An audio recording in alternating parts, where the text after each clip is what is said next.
agency Subotica.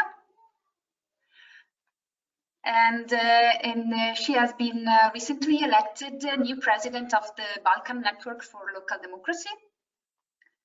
And today with us, we will also have Lavinia Traina, who is ALDA Project Development Officer and the former project manager at Medici per la Pace. And she will discuss about funding opportunities. Today, this is the agenda. Stanka will start with a brief introduction, and she will discuss about policy making at the European level, and then local intercultural policies and measures. She will display a few local practices in Subotica, formal and informal initiatives. And then she will talk about the role of LDAs and local CSOs networks. And finally, Lavinia will present funding opportunities for intercultural dialogue.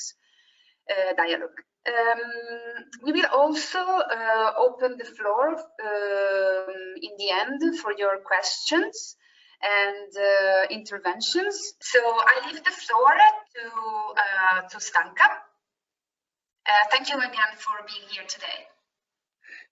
Thank you, Eva. Thank you, all the staff people. You are so nice, working all the time with us. Since I don't know who is actually attending, I have just, how to say, not the clear picture of that.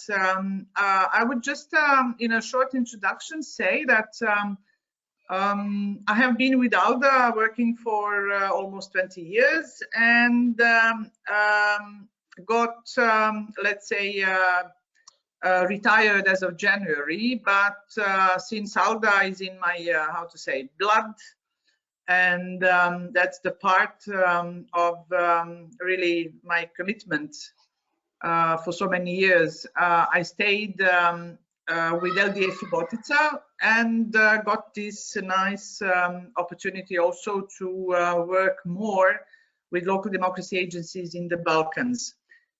I'm now in Subotica in Serbia, working most of the time and from home. Here in Serbia, we are under different kind of restrictions. At the moment, today, for example, is the day 3 of the total lockdown, which means that we are locked in the houses for 3 days, and this actually affects really the whole, the entire population, all the people.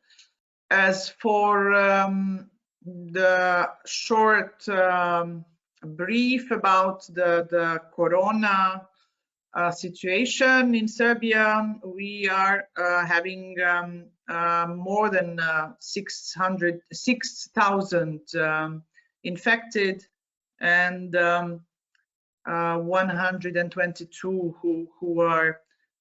who passed away. So this is very critical for entire country. I will start. When thinking about what to say and how to prepare this 1 hour of, first of all, I would say interactive exchange about the intercultural dialogue. I would just say that intercultural dialogue, intercultural education, intercultural governance was the part also of my work as the NGO practitioner working here in multicultural community of Subotica, which is at the borderline with Hungary.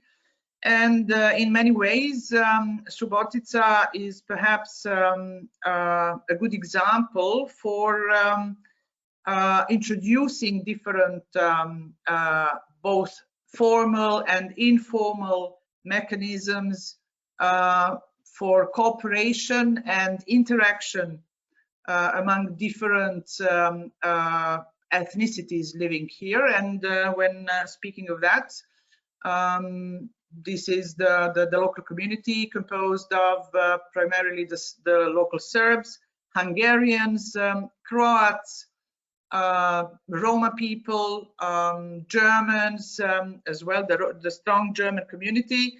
And we are the city in which this can be seen in everyday life, because first of all of multilingual policy, because we can hear and we can speak and use those three languages that are in official use. Anyhow, when it comes to the policy making, I hope you can see this screen now. So when it comes to policy framing and policy making at European level, interculturalism is still the policy which is, we can say, actually under some sort of that's in progress, which means that first of all, the intercultural as opposed to multicultural concept was introduced in early 2000s at the European level, and it implies first of all the cross-cultural, the proactive interaction between the diverse cultures, and achievements of shared cultural expressions through dialogue and mutual respect. This is one of perhaps the major differences which should be noted here, since it comes from the need for, first of all, establishing and encouraging intercultural dialogue and cross-cultural interactions at different levels, and with particular emphasis on seeing this cultural diversity and opportunities for cross or intercultural interactions as an advantage and as a resource for different or other policies with particular focus on also local economic development. Intercultural policy making also implied the recognition of the existence of diversities, and also the mechanisms for representation, meaning that the communities' different or diverse cultural identities are recognized, and different mechanisms for inclusive representation are ensured.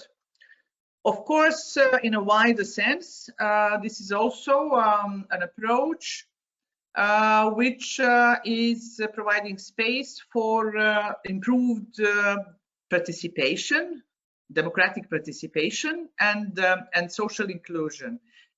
This is also very relevant for a local tier of governance. Intercultural approach to governance.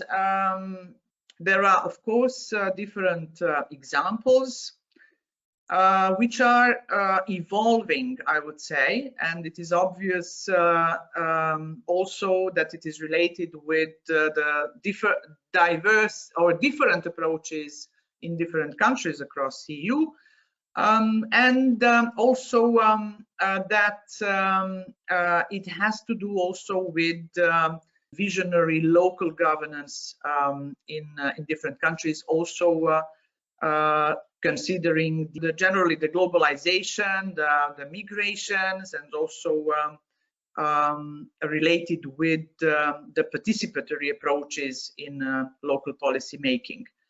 As you see, interesting also wording here, since intercultural approaches are in constant or continuous making, they can evolve, they can also face different obstacles, but this, especially at local level, implies considering, first of all, or taking into consideration the reality of cultural diversity as a potential source for innovation, creativity, and entrepreneurship. And there are different achievements in this regard. This is also the point of local policymakers to understand. So as an effort, understanding how the combination of different cultural or cultural diversities and skills can lead to new and divergent thinking that also or need to be taken into consideration when it comes to inclusive policy making. This is also how to say an approach to governance which requires exploration to the extent to which increased intercultural dialogue, exchange, and activity could be a catalyst of the change or improvements in local policy making, and of course in strategies when it comes to local development strategies. It is also an opportunity for the policy makers and the decision makers at local level to explore what are the institutional barriers on one side and what are the opportunities. As I said, intercultural dialogue was introduced in European Union in early 2000s as an alternative model to the previous integration policies, which were marked with, as you can see, and I'm pretty sure that we are witnesses of that, assimilation and multiculturalism, meaning that different or diverse cultures were living side by side, not having an opportunity to interact. In 2005, the Faro Declaration, which was the product of the Council of Europe, and this is where the Council of Europe comes into the, I would say, on the forefront, as the international or the regional European oldest integration, to which gathers more countries than European Union today, which brought forward the declaration for developing the intercultural dialogue as such, and this is where the interculturalism becomes an approach that is giving the grounds for a different approach, more effective approach for, first of all, for better understanding among different diverse cultures. And also there is, of course, one additional reason behind that, and to how to say, to decrease the possibilities or for different interethnic conflicts. And this is why also the Balkans is interesting as the area for promoting intercultural dialogue. So there were different steps along this time, both at the EU level and also encouraged or instigated by the Council of Europe. This is the main idea behind the European Union approach, is that cultural diversity should involve the intercultural dialogue to bring people together. The EU aim is to engage citizens into the management of the complex reality of the societies and to encourage active European citizenship based on common values. And I'm pretty sure that you are all aware of some of the programs which are underpinning this approach. Also, there was a need for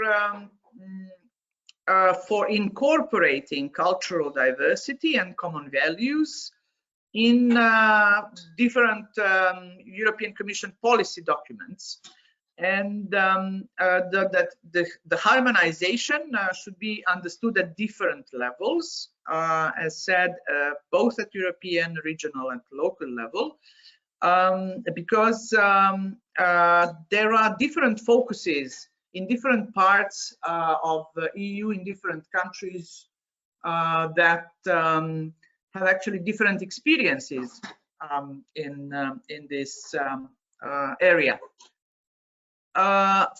Some of you might remember that 2007 was that actually at the EU level, years have different, how to say, policies in focus. In 2007, the starting points for EU was as the year of equal opportunities, and in 2008 was the European Year for Intercultural Dialogue. It was seen as an incentive, to encourage, first of all, at the European level, better awareness, improved awareness of the policies, also improved awareness of the possibilities and of tools how to tackle and how to address intercultural dialogue and intercultural governance, first of all, at regional, as I said, and local tiers of governance. There is also another, how to say, pillar that we can rely on when it comes to intercultural dialogue, and this is the best practice exchange, which is again based on national experiences which are promoted by the European Union, but of course only depending on the interest or the approaches of member states. It was embraced at different levels, let's say in different extents. As indicated in the different researches, first of all conducted by the researchers of the mainly related with the work of the Council of Europe, the policy making or let's say more structured approaches, first of all, are still in progress. And European Commission narrative, or the how to say, the discourse, the public discourse on integration, does not introduce intercultural dialogue as a, let's say, specific, unique one in a, I don't know how many, model that goes beyond multiculturalism and assimilation. This is somehow an evidence of not completely not finished or not completed process around the intercultural dialogue as a unique, I would say, policy that could then produce all the mechanisms and how to say, of course, adequate envelopes to support it. This is when it comes to the European Year of Intercultural Dialogue.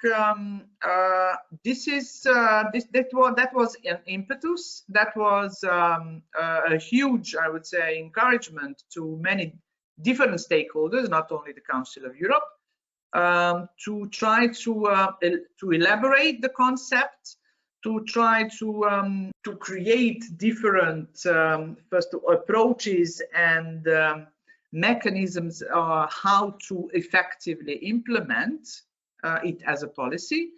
But it is clear that basically no clear definition of the intercultural dialogue has been ensured.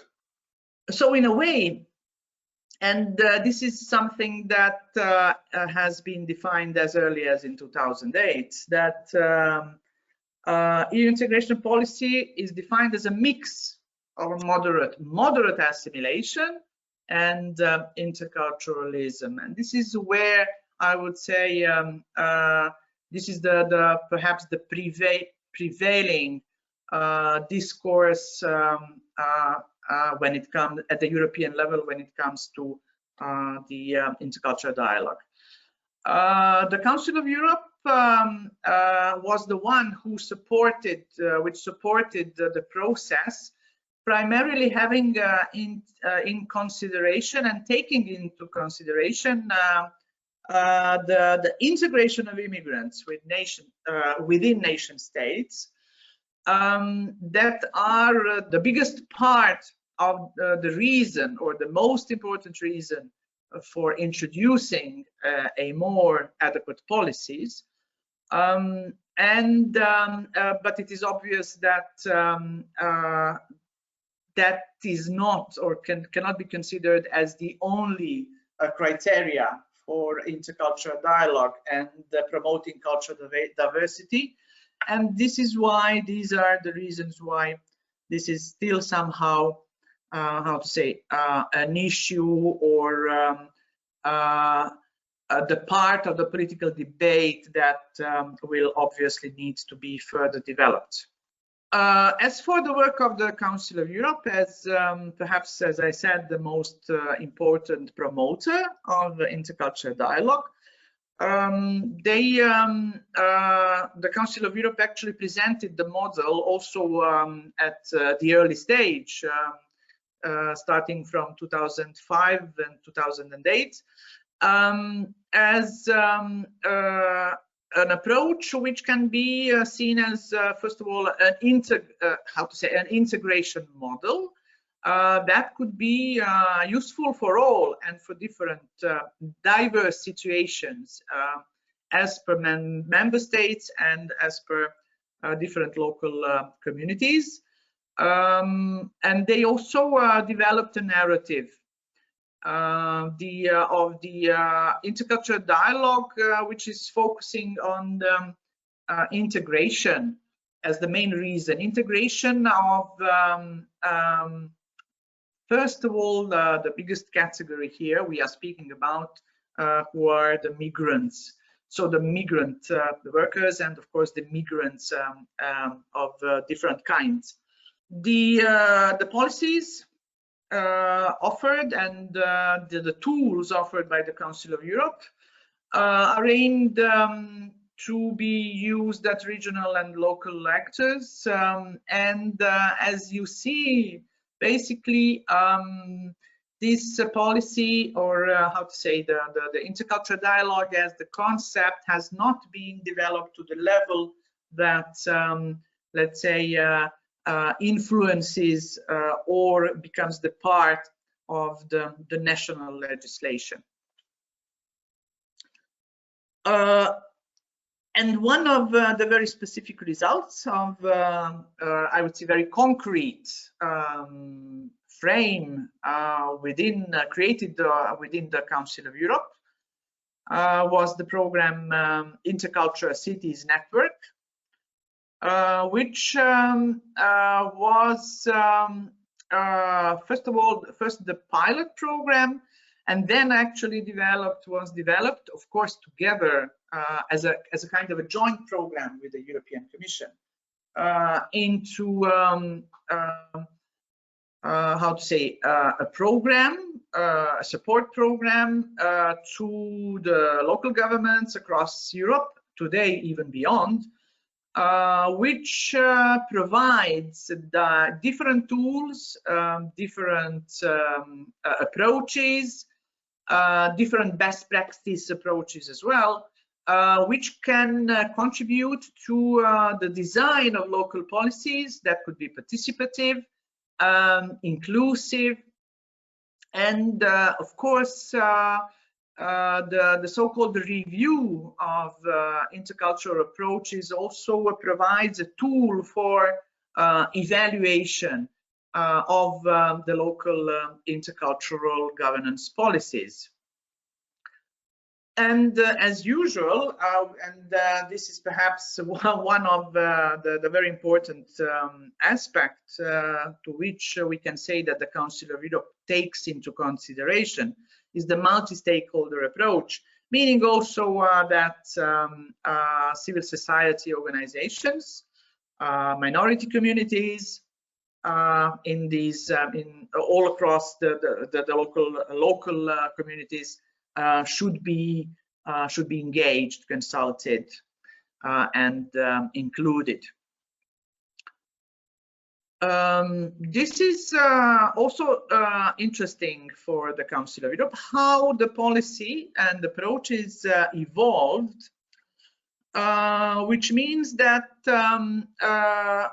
this approach was promoted and to a large extent accepted also, readily accepted by the cities and the regions with a relatively recent but rapidly growing inward migrations. But now they are recognizing also the fact that the policy approach is also relevant for the countries with a longer history of migrations, which are seeking an update in their policies, which and this is exactly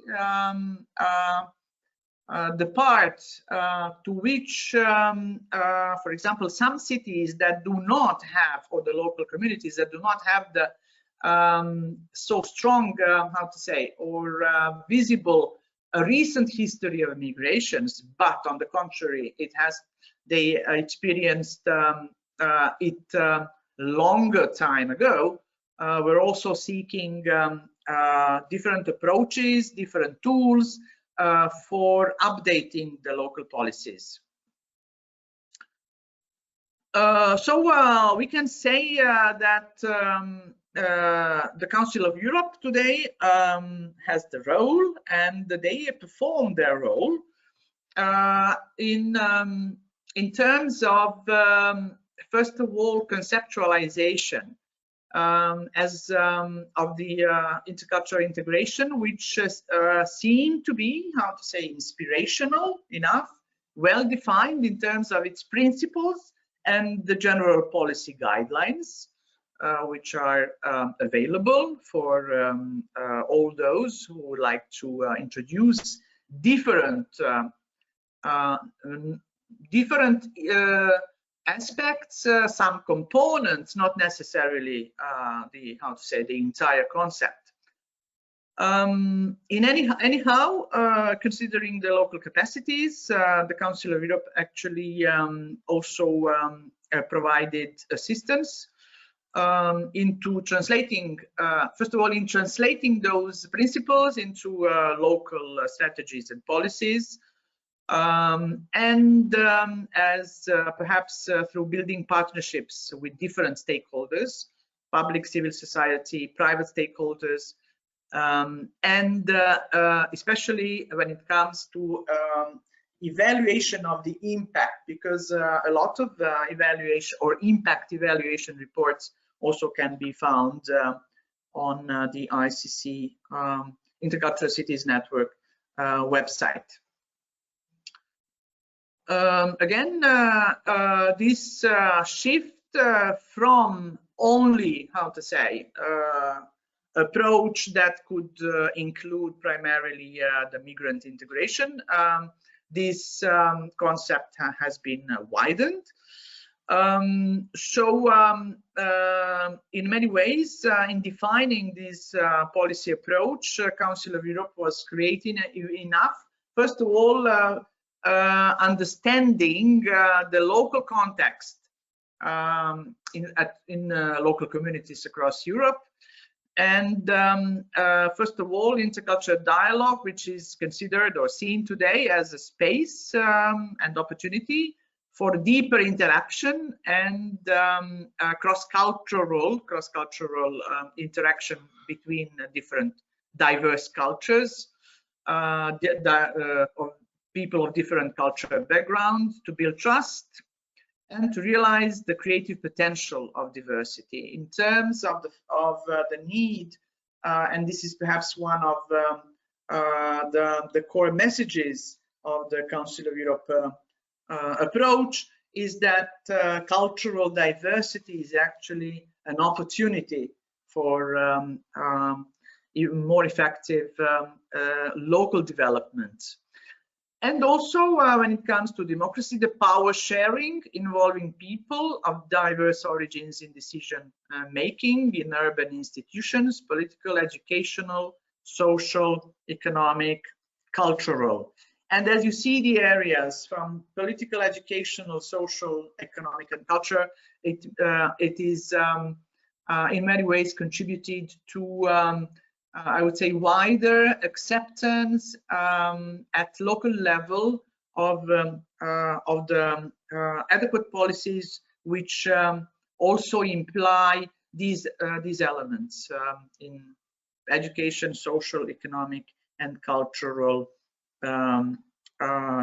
elements of local development. In many ways, the entire program, which is now, how to say, 10 years or more, or almost 15 years old, has had different achievements at different levels. And in this regard, Council of Europe actually contributed to development of intercultural competencies, which is very important when it comes to cultural diversity management in public, private, and civil society organizations at local level. So addressing different issues and addressing the diversity at local level actually has become an important, I would say, local governance and management skills developed. So there is an obvious need for further skills development in this regard. Also, and in terms of embracing cultural pluralism as the reality and multiple identities, through an adequate, I would say, local public and leadership discourse and urban actions in terms of better and more inclusive participation. And also an important skill when it comes to cultural diversity management skills is actually approaching the, how to say, conflicts, possible conflicts. How to bust stereotypes, let's say, with a very simple mechanism or messages which need to be conveyed, engaging in debate, and engaging those potentials, as said, of the cultural diversity in local development strategies. In 2008, to be honest, I was very proud, and I'm still very proud to be the part of this process. In 2008, which started, and this is what exactly the Local Democracy Agency did for the city of Subotica, which at that time was, how to say, only that was the post-conflict time. I can just remind you of the situation, let's say in 2008, meaning that a whole new wave of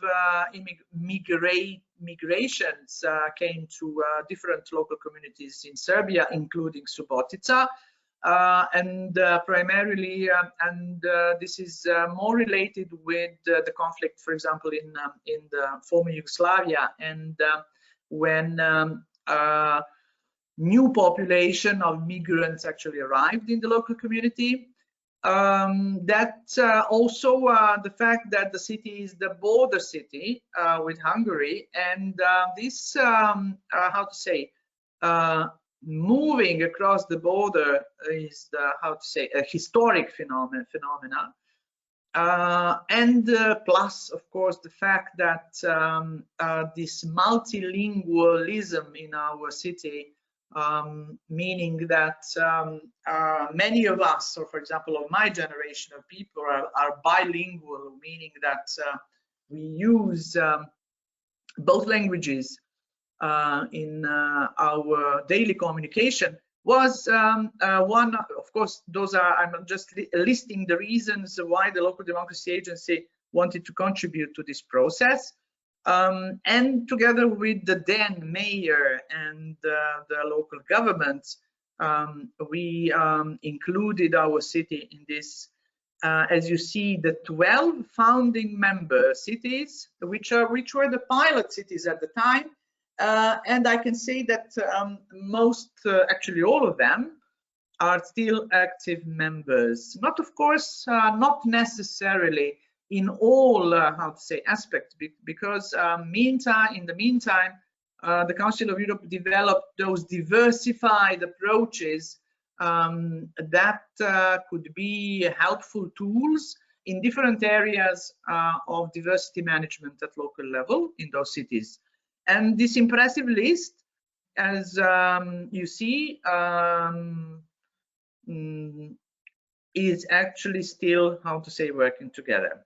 Now, according as last year, I think, you can see that this list is now like something like 100 cities. And I can add actually here that you can see the list of all participating cities, which is now more than 100. But what is even more interesting is the fact that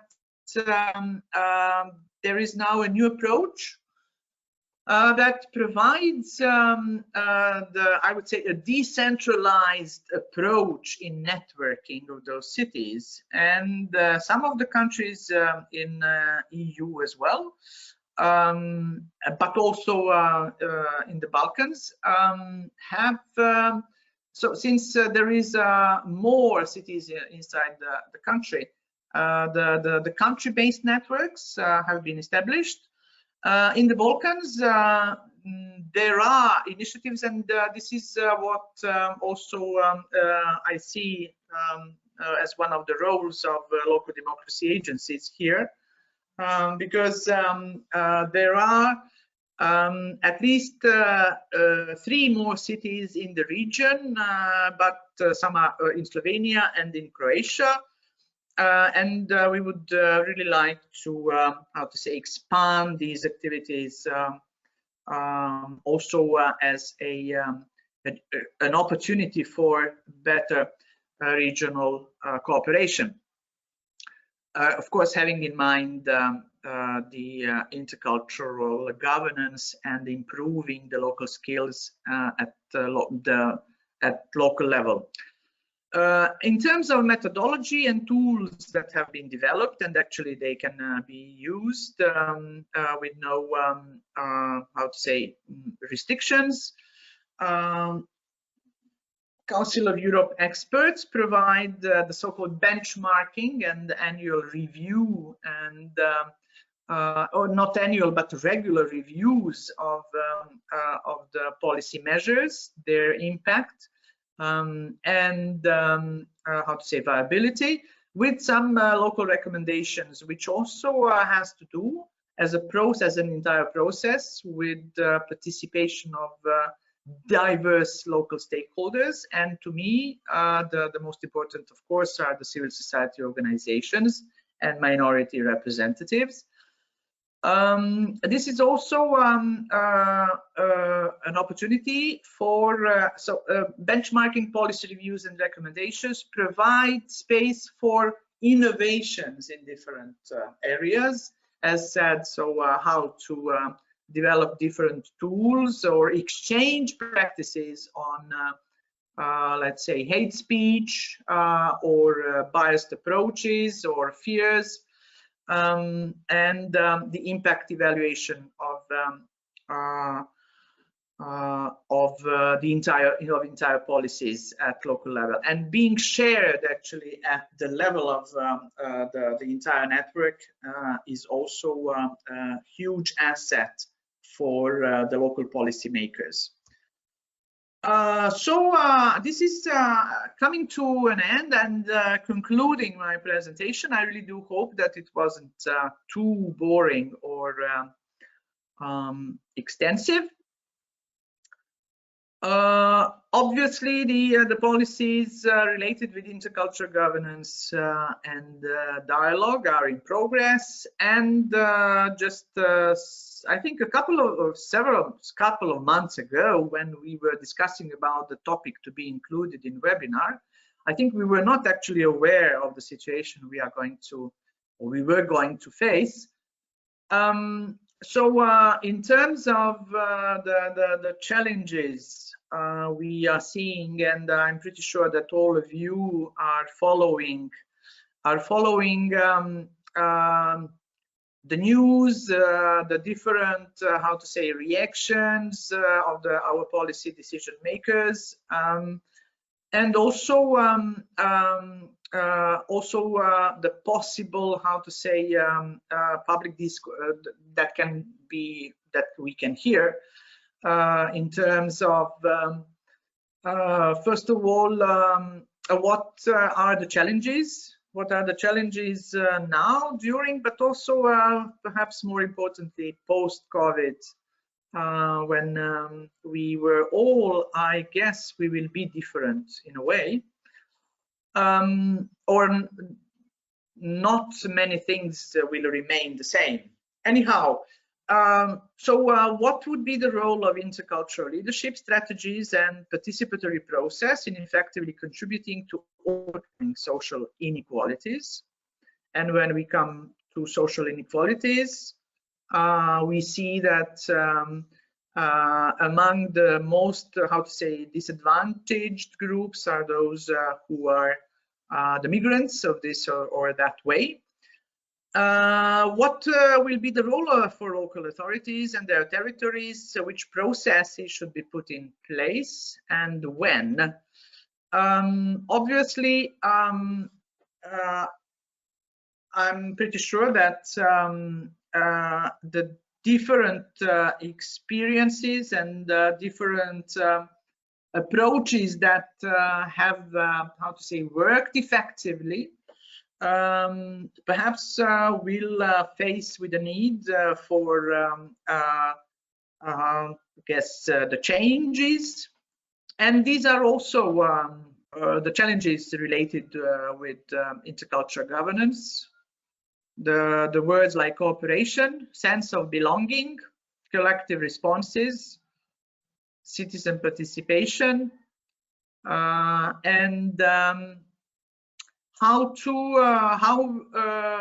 the neighborhood associations, the local communities living together, so communities composed of the different of cultural diversity, will actually continue in the spirit of intercultural interaction and dialogue. I think we have seen different cases, different narratives.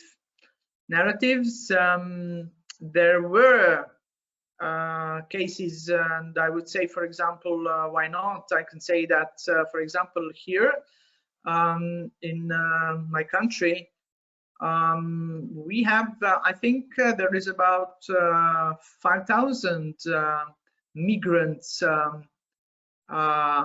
still, how to say, stuck in Serbia, because most of you, I guess, know that we are not seen as the target destination.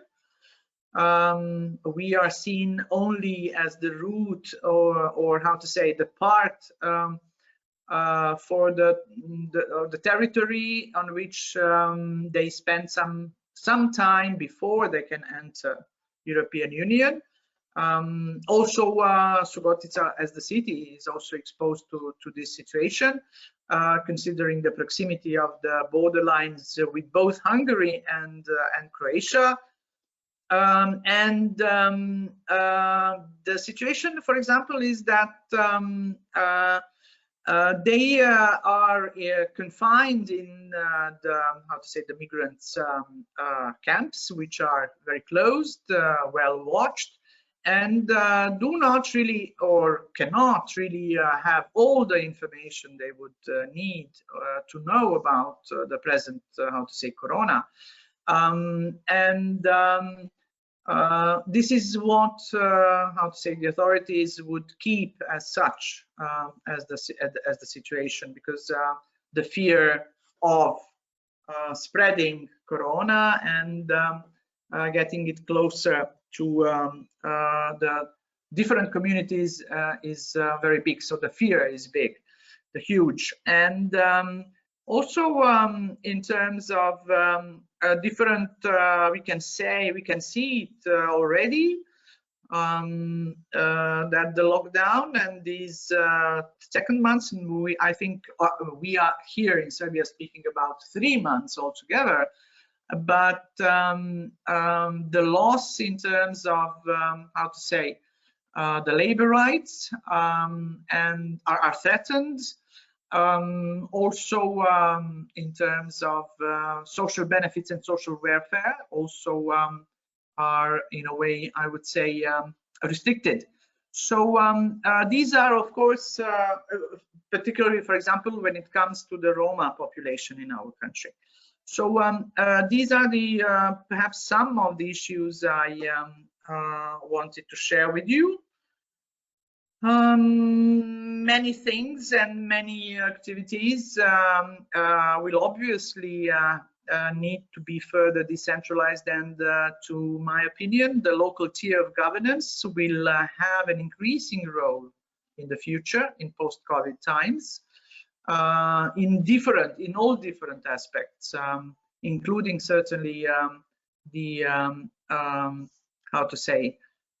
the health and social care systems, which need to be consistently applied for all the citizens.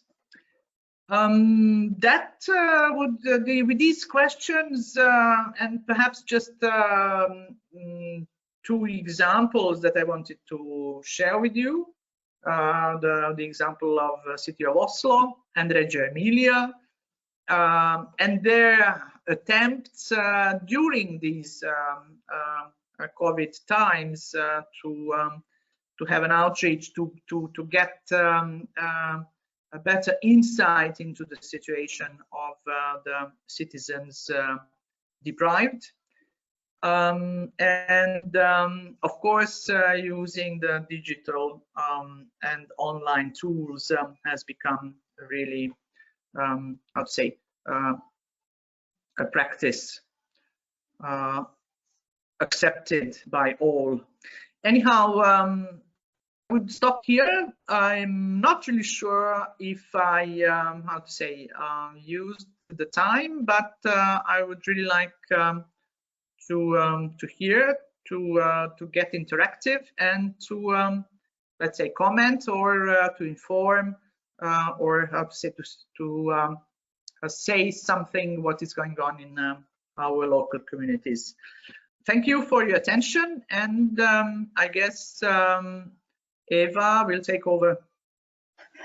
Thank you. Many thanks, Stanka, for your intervention and your very interesting insight on the topic. I know that some of the participants would like to ask you a couple of questions. So I'm going to open the microphone of Shadi. First of all, Stanka, thank you so much for this wonderful presentation. Intercultural dialogue is one of my really top favorite topics and areas. I think I should introduce myself before I go on, because not many people know. I was former intern in the Mediterranean department of ALDA. I finished my internship last week. So I study intercultural mediation and migration in the Mediterranean area. It's a double joint master's, which takes place in Tunisia, France, and Italy, and focuses on the Mediterranean countries. So I've been involved in intercultural dialogue and intercultural policies to some extent, and the whole explanations per se you were giving. And 2 points were really interesting to me. And I would like to know your opinion, especially at the policymaking level, because it's something that I'm not really, let's say, I don't really master it as much as, let's say, the explanations that you give, and as much as you do, of course, because I'm, of course, at the beginning of the way. But you mentioned something about the multi-actor, let's say, approach, or the approach through which consultations are made with the different groups of minorities, or just different groups of people in various communities.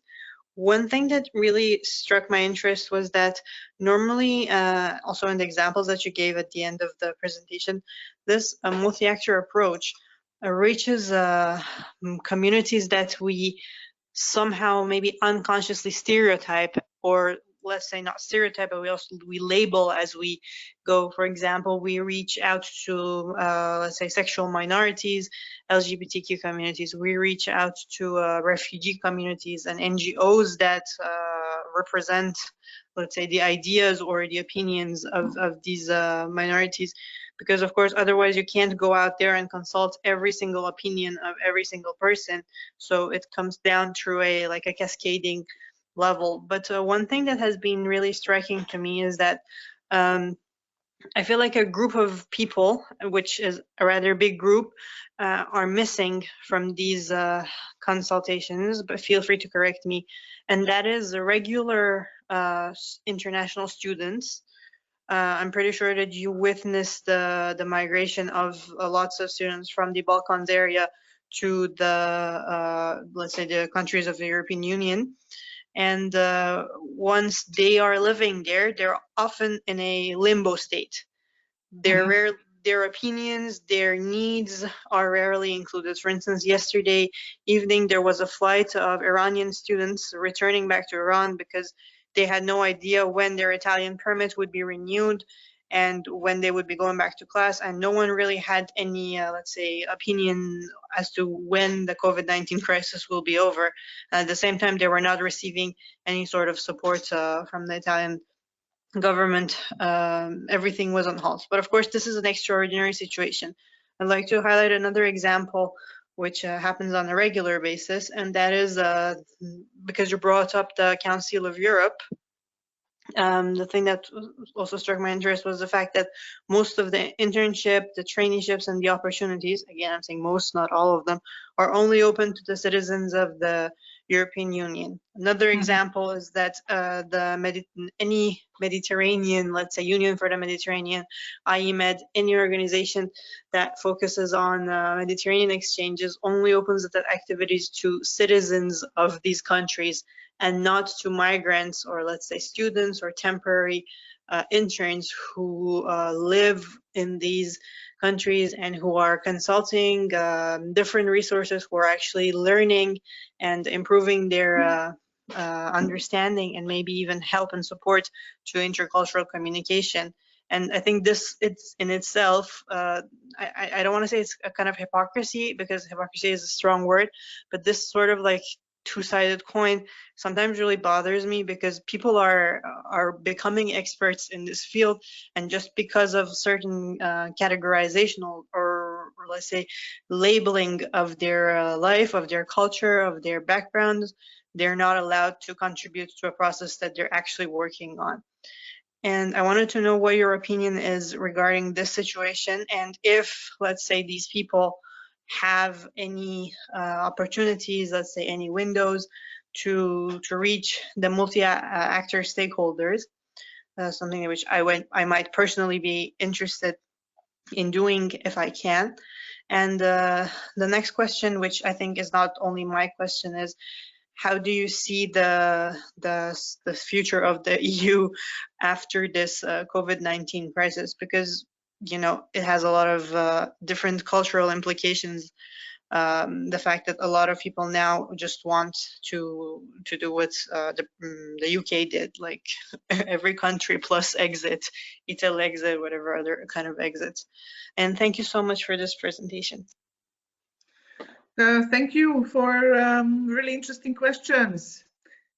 I guess in terms of the students, and I mean, just how to say, a month ago, each of the universities in different cities all across Europe will be very proud of the number of the foreign students they have. First of all, because they contribute in different ways to the universities, and of course to the recognition of the city as the destination, which is or which would be how to say, attractive for foreigners, be it the students or I don't know, those who would like to come from how to say, other EU countries and live there. For example, recently I also witnessed a city in Denmark, a very small city in Denmark, which has a whole colony of the Italians living there because they are, how to say, engaged in cultural creative industries, and they how to say, live there for years. So they have their, how to say, a small community, and of course being involved also in making the local, how to say, those cultural interventions in culture. In this case, more specifically, it was the theater. Anyhow, being a foreign student now, stuck somewhere and with a little chances, or maybe some chances to get back to the country, is not really a good situation in your life. Anyhow, I don't see, for example, that they are, or there are examples that they are seen as, how to say, a part of at least the youth, how to say, youth population in the local community that, or that can influence, how to say, the youth policies at local level, which could be, for example, a good example or a good approach to try to, how to say, participate via the local youth groups. Obviously the situation in most of the countries in the EU is the same. I also know that at the moment for Serbia, Foreign Ministry, they say, the Foreign Ministry of Serbia is saying that the Foreign Ministry has been transformed into a tourist agency. Which means that on a daily basis, apart from the fact that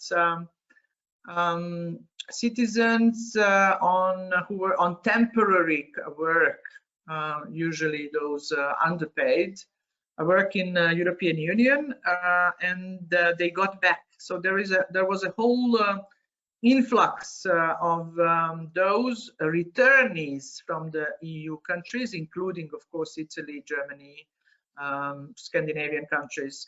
And if I tell you that our population is something like 6.5 million, not maybe around 6.5, because we didn't really have those statistics for a long time. We got some 500,000, 500,000 people came back for different reasons. First of all, because they remain jobless. They had those short-term contracts, labor contracts, without actually the social or health benefits. and they come from mostly from the south of Serbia, or how to say, southern parts, and this is where we have the biggest number of, for example, of the infected. That's also the situation here.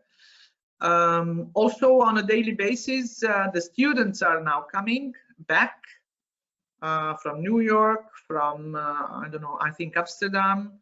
So this is why they say that the Ministry Foreign Office actually became a tourist agency. They are really sending airplanes, and it depends on, of course, on how to say, the capacity of the government to tackle, you know, practically those issues, because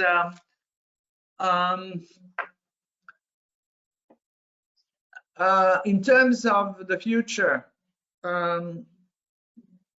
it seems that it would be increasingly difficult in the future to be a foreigner, to live as a foreigner, or any kind of let's say member of the, how to say, marginalized group. There are different reasons for that. It seems also that the countries will need to impose some restrictive measures in order to keep, how to say, the system, the health, especially the health system and the social benefit system, functioning according, and of course according to the capacities of each country and the governments. And this also means that most probably we will move not that frequently as earlier, as before COVID,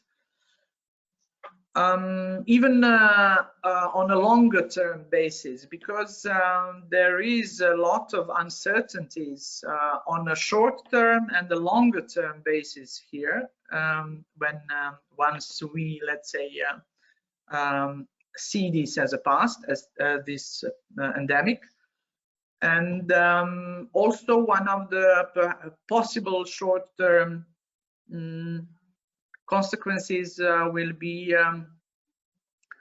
that some of the borders, even inside the European Union, will be more visible than earlier, and also this also will affect this cross-border moving, or how to say, exchange, even in the Balkans, because we don't know, or the countries don't know, to what extent the moving into the country is a threat for the health system inside the country.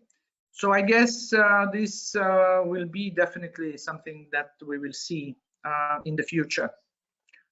As for the European Union, I am, how to say, you know, an EU optimist. I really trust, I do believe, and that's my deepest, how to say, conviction, that European Union will survive and will prevail. And despite some late and delayed and not really timely responses at this time, I think that European Union has this, how to say, the system, it has the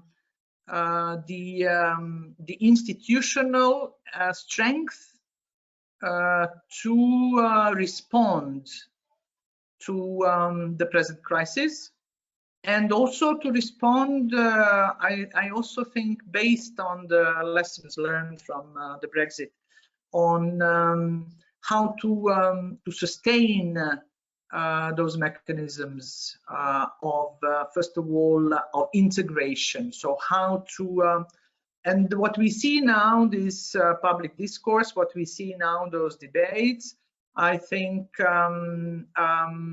that this is the way it works, the way it is in the European Union. And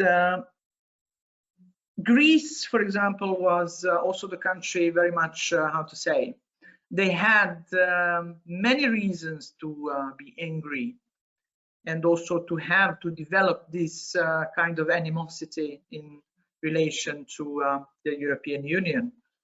But they stayed in.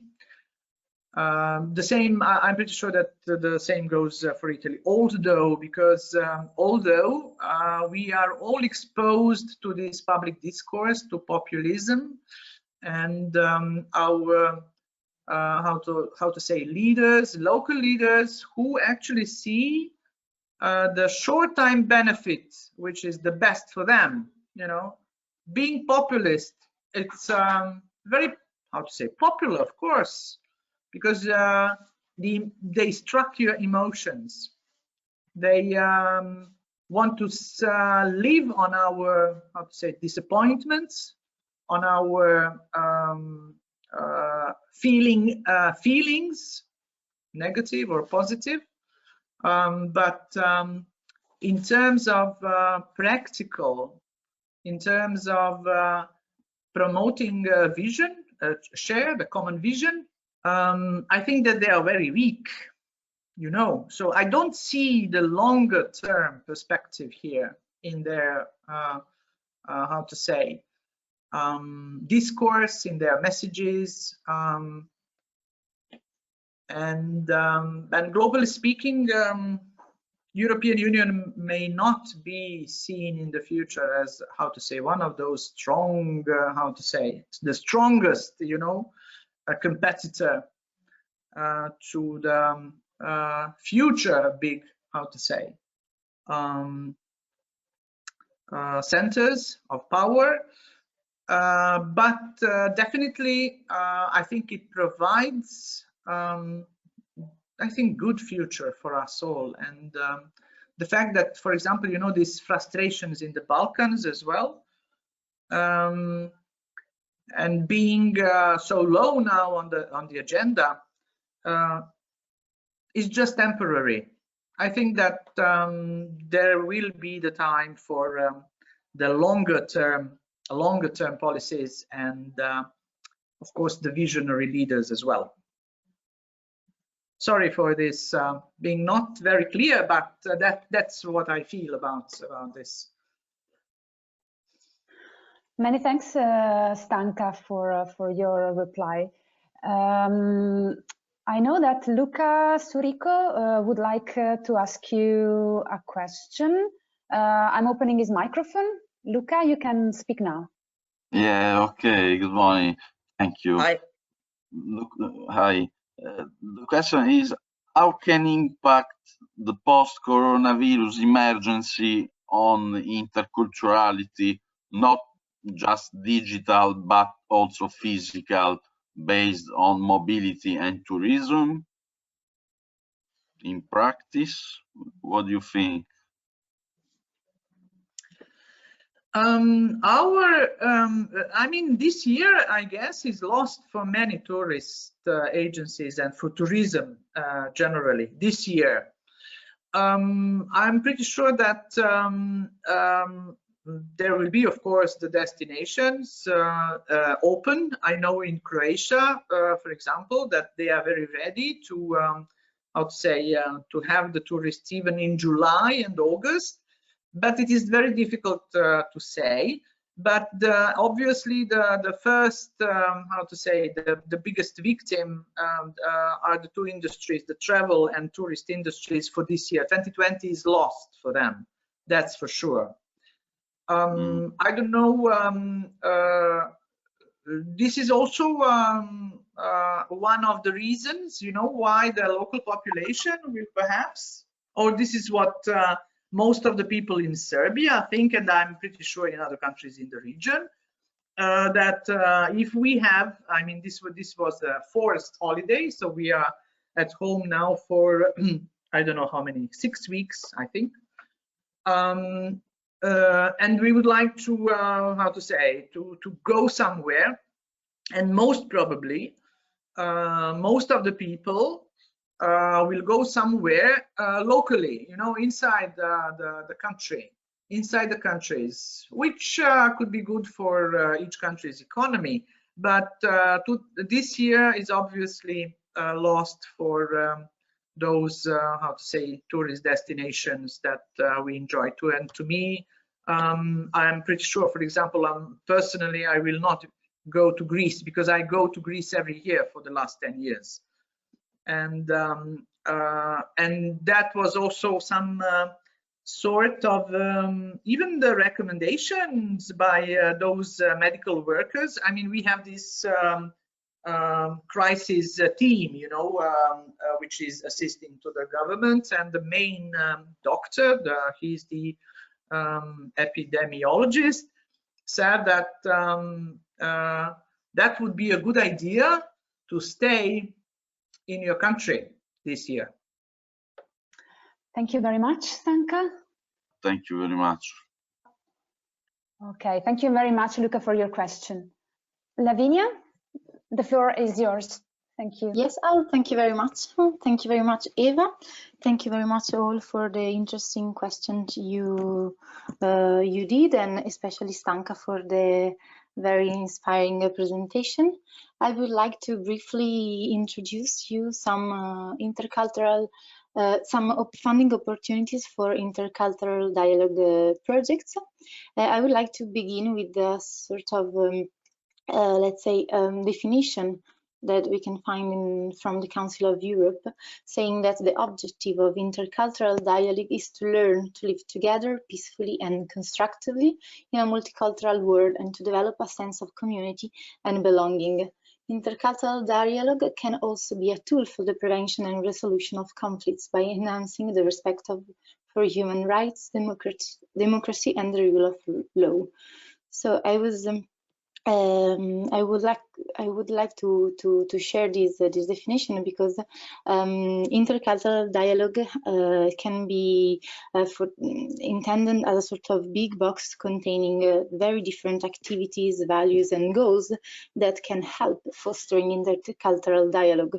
So while you are looking for project for funding supporting your project aiming at fostering intercultural dialogue, you have to open your mind, and also consider that there are a lot of activities that you can do and that can be supported by funding opportunities, which the final objective is to foster the intercultural dialogue.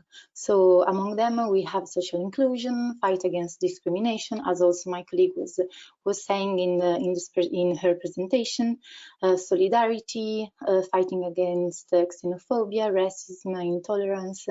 So we have a variety of activities that go towards the destination of fostering intercultural dialogue. So I would like to briefly present two kind of opportunities. One is in the frame of European funds, while the other one is other funding opportunities that you can find from a foundation or for other kind of supporting opportunities. The European agency in charge with managing the funds addressing intercultural dialogue, it's the Education, Audiovisual and Cultural Executive Agency, which is working closely with other Commission departments and is managing the following relevant programs. The first one is Creative Europe, which is more addressing intercultural dialogue in the sense of culture. Europe for Citizens, with on the other side is more fostering civic participation and democracy. And the other interesting opportunities we have is the European Solidarity Corps, that I think that the majority of you have already heard about it, because it's a volunteering opportunity for young people. So starting from the beginning, the Creative Europe general objectives are to foster the safeguarding and promotion of European cultural and linguistic diversity, and this is one of the most important value of the European Union, and as well we can find it in the Article 3 of her treaty, and also of strengthening the competitiveness of the cultural and creative sector with a view to promoting smart and sustainable and inclusive growth, perfectly in line with the European 2020 strategy. So, which are the specific objectives of the Creative Europe program? On one side, the program aims at support the capacity of European cultural and creative sectors to operate transnationally, so to have an exchange of good practices on best practices and experiences at the European level, and also not only European, international level. To promote also the transnational circulation of cultural and creative works and operators and reach new audiences in Europe and beyond. So the idea is to create projects that are willing to foster the collaboration between operators and people working in the cultural and creative sector coming from different countries, to merge ideas and cultures and the point of view. And finally, the specific object is to support transnational policy cooperation in order to foster policy development, innovation, audience building, and new business model. The Creative Europe program has three different components. The first one is the transsectoral one, and actually the project supported by these components are transnational exchanges of experiences and know-how on new business model. And also the program is fostering the creation of a new network for the development of cultural and creative sector and peer learning activities. Also in this case, the transnational component is very important. So the idea of a culture as a sum of different culture coming from different countries. So not just one culture of one country. Also, we have a cultural component which is promoting the development of new talents and incentive the mobility of artists and work. As I was saying, the idea is especially to support projects that organize the training of trainers or study visits or job shadowing of artists and workers in the cultural sector moving in other countries, and so get in touch with other cultures, other way to work. Also, an important activity is the support for literary translation, and is a very important support because it's thanks to this fund that we can also enjoy to read operas in different languages, watching movies in different languages, and have all the translation of some literary works. In the media component, the one is more focused on media, of course. So the program is fostering the development of films and other audiovisual works with cross-border distribution potential, and activities aimed at facilitating European intercultural co-production. So in this case, we have the incentive of people working in the media sector to collaborate transnationally, not just with other producers of other countries. And finally, the activities to stimulate intercultural dialogue. So this is really the most the biggest fund in terms of European funding targeting intercultural dialogue. I showed you this program because you have different calls still open to which you can apply for, and the next one will be on the 14th of May. Is the one in the media sub program, and it's the Crea Innovation Lab 2020. So The idea within this program is to support to foster policy development, innovation, creativity, and audience development through support for transnational policy cooperation, and support the creation of audiovisual content through digital tools. You have here the link with where you can find the call for proposal and all the information on the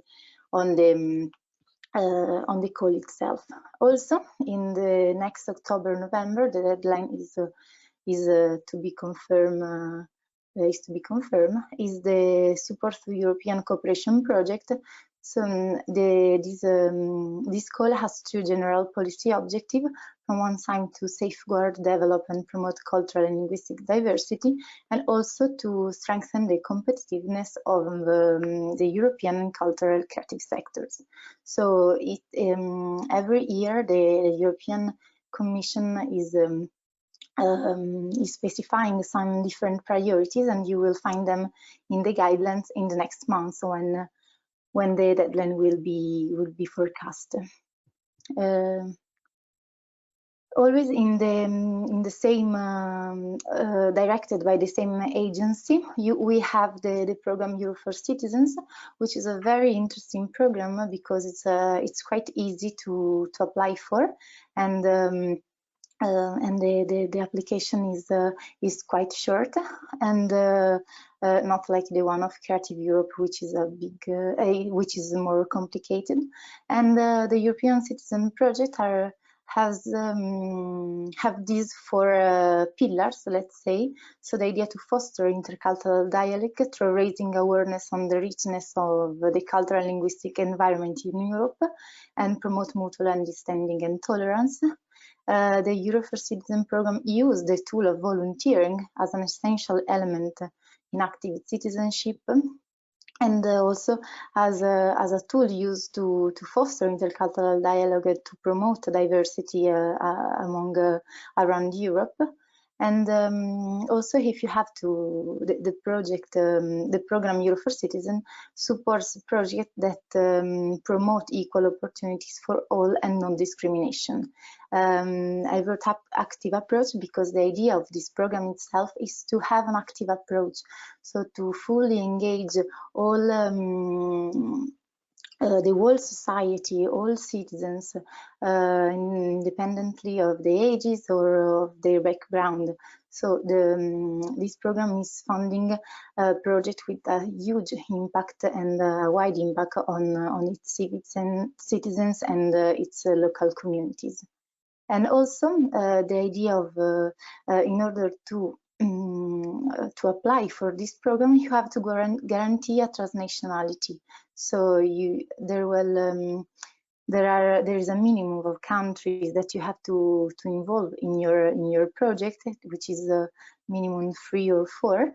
And in order to guarantee a transnationality of the project, and also to guarantee both a local dimension and a European dimension.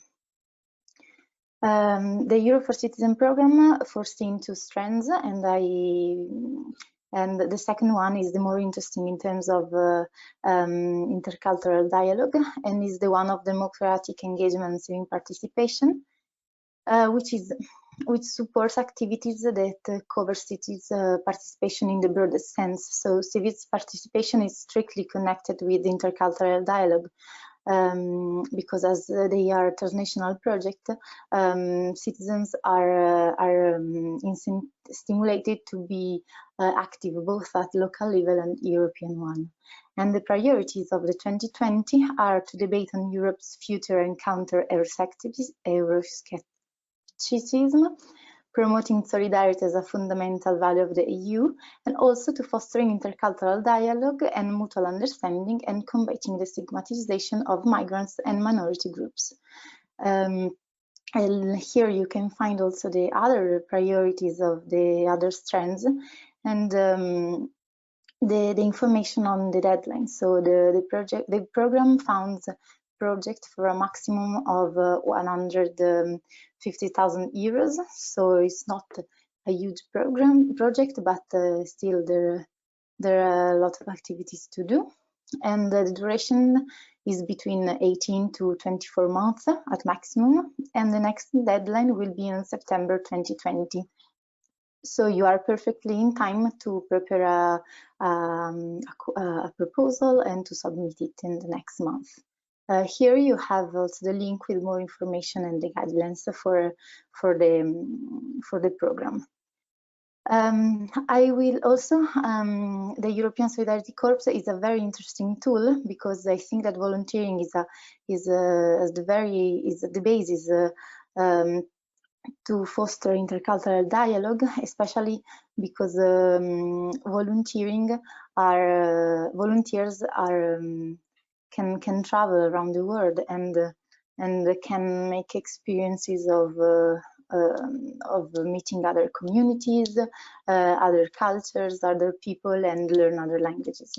So for those who do not know about European Solidarity Corps, it is an opportunity for young people between 18 and 30 years old to do experiences of volunteering, traineeship, apprenticeship abroad in the European countries, in order to experiment active and democratic involvement and contribute to the realization of the European value of solidarity. So also in the European Euro for Citizen project, the inclusion of the European Solidarity Corps as volunteer is suggested and incentivized. This is a brief overview of the European landscape in terms of funding for the next year, for the next 7 years. We are talking about the multi-annual financial framework 21-27, and here we can see that there's a big slice of the budget destined to investing on people, social cohesion, and values. So also in intercultural dialogue.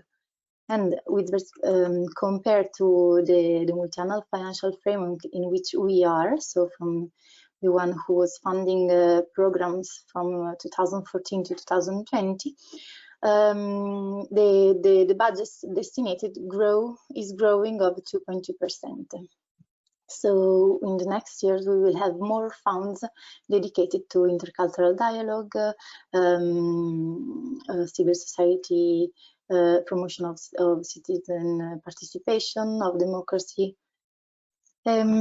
This was in terms of European funds.